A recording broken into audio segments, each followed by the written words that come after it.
Όποιος πάει τελευταίος τρώει σκόνη. Ναι. Παρά 10. Άρα 10 η ώρα ο στόχος είναι να είμαστε πάνω. Ναι. Ωα, τι λέει εδώ ρε μα. Εδώ να βγάλουμε φωτογραφία. Πού? Νοβότ με την ταμπέλα.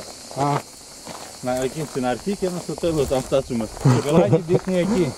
Άρα θα πάμε εκεί. Ξεκινάμε 5 άτομα. ναι, Να δούμε πώς θα φτάσουμε. ακριβώς. Παμ.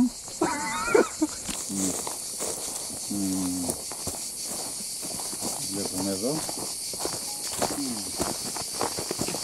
Τώρα να έβρεχε λίγο.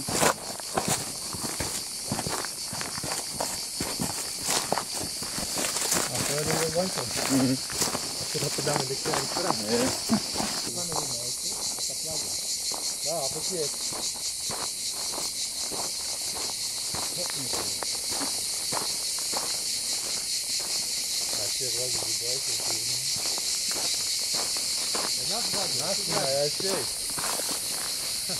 Αντέχουμε ακόμα, είμαστε και οι 5 μαζί. Άμα πέσω, Άμα πέσει σου παίρνω εγώ τι κάνω.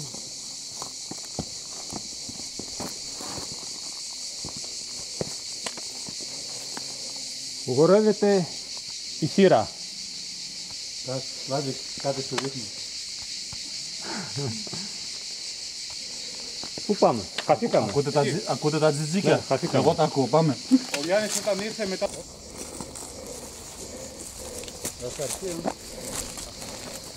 Περίμενε, πού είναι αυτή η θύρα? Δεξιά είναι.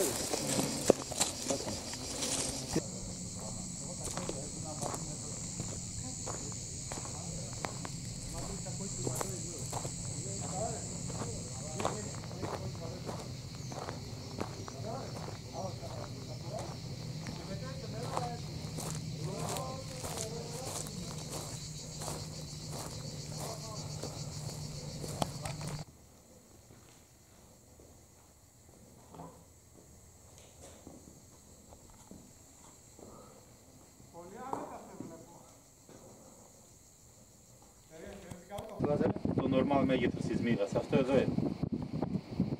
Το βλέπεις? Ναι. Αυτό πρέπει να είναι μύγα, όχι τα άλλα που πετάνε ρε.